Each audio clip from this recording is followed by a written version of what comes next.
Hello crafty friends, my name's Alicia, but you can call me Crafty Al, and welcome to my June 2026 Sheetload of Cards process video.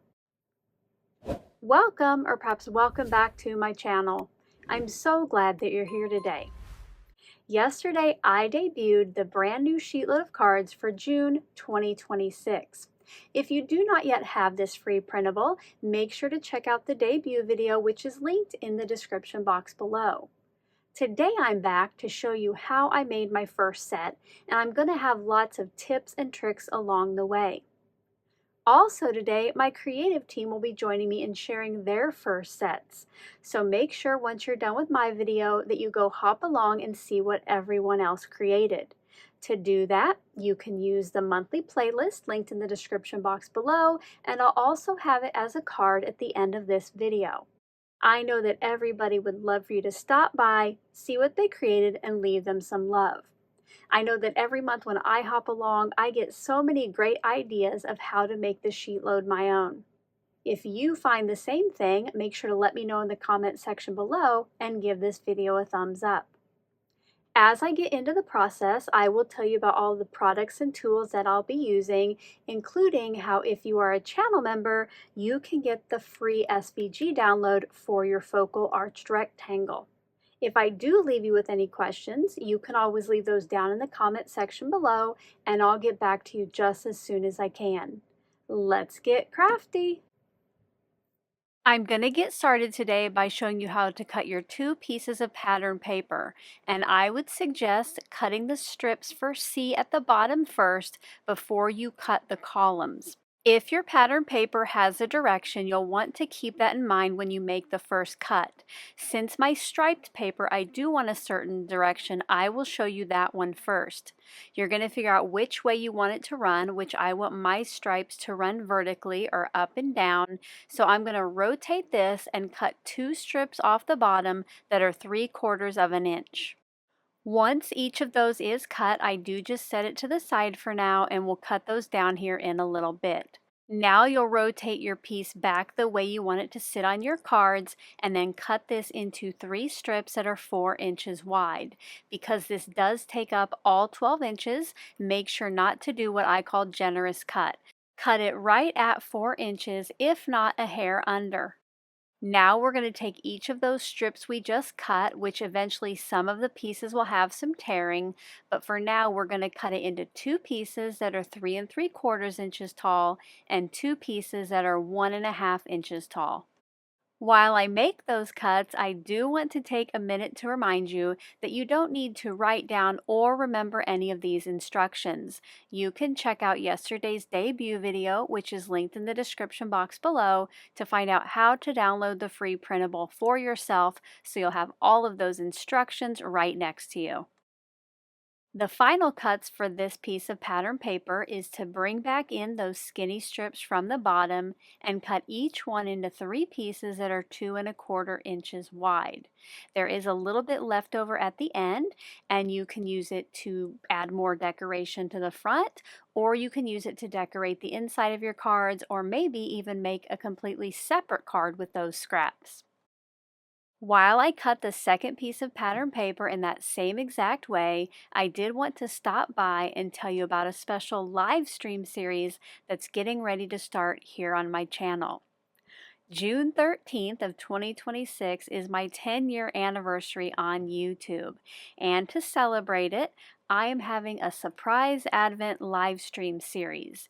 Each day, I will be opening up a subscriber-provided gift or envelope and getting crafty with it. Live viewers will be able to help me make design decisions and enter to win the daily creations. Everyone who watches can collect the secret words and enter to win some fabulous crafty prizes. To find out more, check out the kickoff video, which tells you all about the series. I have that linked in the description box below, and we are going to get started on Thursday, June 4th, so I hope that you'll be able to join me for at least one of the 10 days. Next up are the pieces for the focal point, CS1 and CS2, and these are arched rectangles. Now, like it says over in the alternative ideas section, you can definitely make this a different shape or size. Use whatever you have in your stash.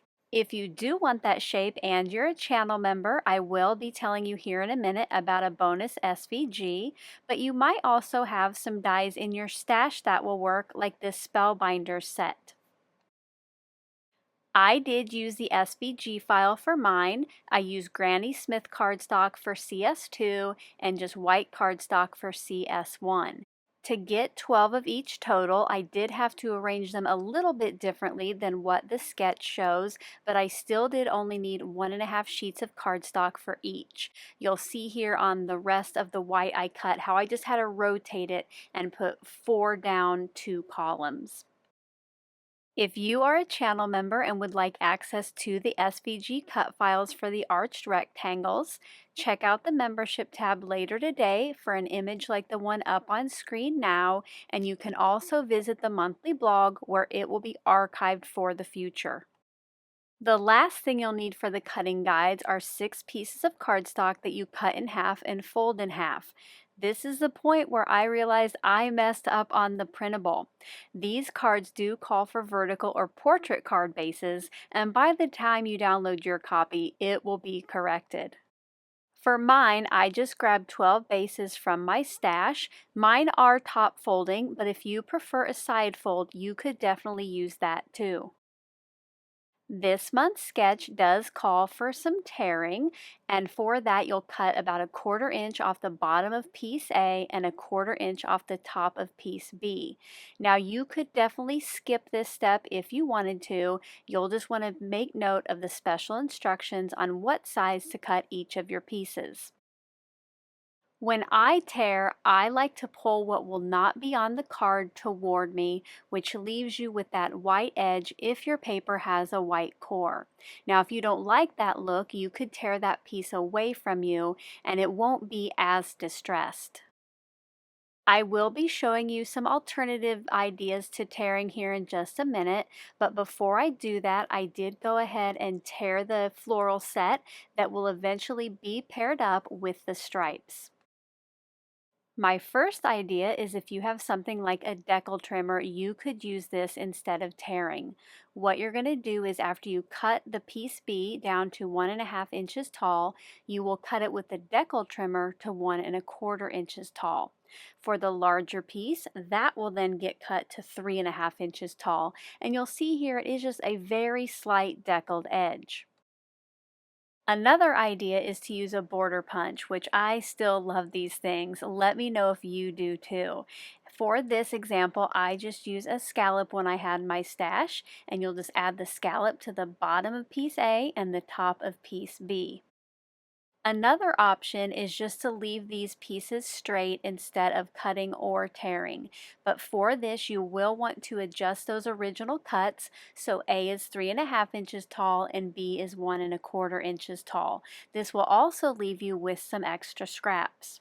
I am going to give you a couple more ideas here in just a second, but let me know what you're planning on doing for those edges down in the comment section below. I am going to tear all of mine because I just love that look, but some other ideas would be to use decorative scissors. Who still has some of those in their stash? You could also use a tearing ruler. The last time that we had a sketch that had to have tearing on it, many of my team members did, and those turned out so great. I finished tearing, cutting, and punching everything off camera, and now it's time to start adding the pattern paper to the card bases. For this, I'm going to start with the torn paper set first, and I added adhesive to the back of the striped paper, and that gets placed on the top of the card base with 1/8 of an inch all around those outer edges. Then I added adhesive to the floral piece B, and that gets put at the bottom with that same 1/8 inch border on those outside edges. The next card is also going to be torn, but for this I'm going to have the floral on the top and the stripes on the bottom. Now here is a look at one of the scalloped and deckled cards up close. Another thing you could try is put your cards together in the same way, but turn them for a landscape card. And my final idea for an alternative would be to put the small piece on top, or piece B on top, and piece A on the bottom. I am going to do all of mine like the sketch, and while I work on some more of those, I would like to know, how will you make this sheet load your own? Let me know in the comment section below. I finished the rest of these off camera, and you'll see on one of them that I accidentally flip-flopped the pattern papers because the front and the back were the same, and that resulted in the bottom stripe being horizontal. But honestly, I think it looks pretty good too.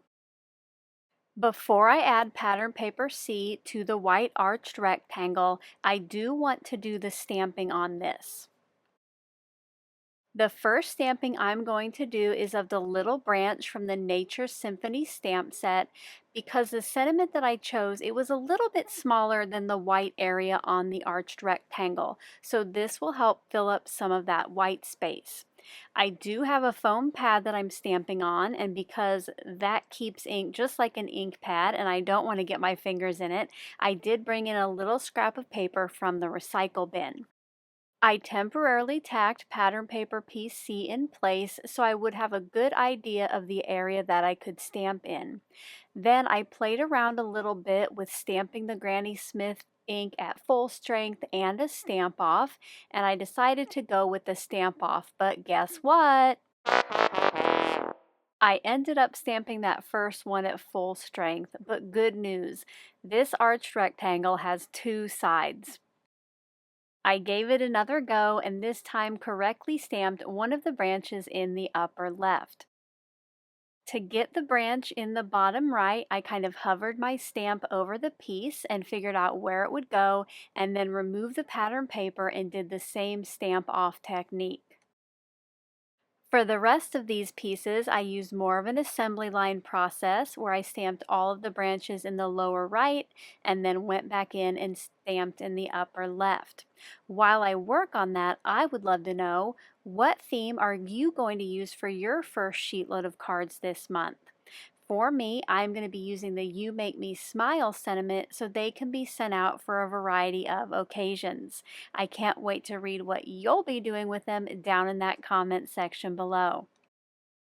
Once all of the branches had been stamped, I added the pattern paper piece to the bottom, and I did intentionally cut these a little wider, so I will trim those later before they get placed onto the cards. To adhere the rest of these together, I brought in my mini score buddy for a helper, and because it has that nice right angle with a ledge around it, I'm able to line up both of my pieces down there just to make sure everything is nice and straight against each other. This is a little bit easier than just doing it by hand with no helper. And if you're not new to my channel, you've definitely seen me do this before. If you don't have a mini score buddy, you could always use something like a Misty, which, speaking of that, once these were all put together, I brought in my mini Misty so I could add the sentiments. I will be using passion fruit ink for this. I thought that went well with the purples on the pattern paper, and what I'm going to do is get this set up on one of the arched rectangles. This is going to allow me that once it is set up and everything is nice and squared up and aligned, I can just set it up once and then stamp all 12 of my sentiment pieces. I finished stamping those off camera, and then I brought in my Granny Smith arched rectangle mats and got those added to the back of each. And this is also something I did mostly off camera. The sketch suggests that you match up pattern paper A with pattern paper C, but you could definitely switch this up if you want. Do whatever looks best with the pattern papers you have chosen. Another thing you could do is move the arch rectangle around on the front of the card, or maybe even pop it up with some foam tape. I will be sticking pretty much to the sketch and keep everything nice and flat for now. While I work on some of those, I have another invitation for you. As I'm approaching this 10th anniversary, I've been thinking what makes my YouTube channel special, and that is honestly you, my viewers. I created for my May end of the month video a family portrait, and I would love to add your photo to it for June. If you would like to send one in, please see the graphic on screen now for details.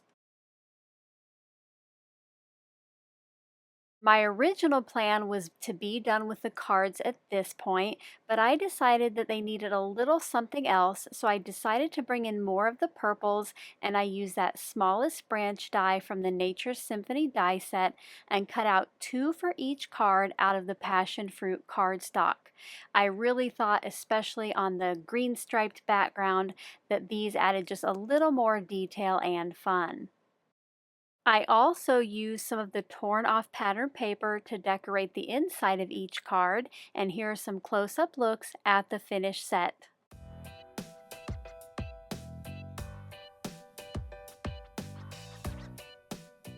I hope you enjoyed seeing how I put together my first set of cards using the June 2026 SheetLoad of Cards printable. If you did, as always, a thumbs up is appreciated, and also let me know what your favorite tip was down in that comment section below. Now don't forget to go see what everyone else has created by using the playlist linked in the description box or the end card here in just a few seconds. Until my next video, I hope you're all having a crafty day. Bye-bye. Hello crafty friends, it is Editing Alicia here, and I know that I invited you earlier to my special live stream series. Well, if you are playing along, I have a bonus secret word for you. Remember, these are secret, so don't give it away in the comments or share with others. I want those of you who are taking the time to watch and listen to my videos to be the ones collecting entries for the prizes. The bonus secret word for this video is process. P-R-O-C-E-S-S. Happy crafting! Thank you so much for taking the time to watch all the way to the end of the video. I hope now you'll consider clicking on one of the videos or playlists I have linked above. And if you are interested in any of the products or tools I used in today's video, I do have some links in the description box below.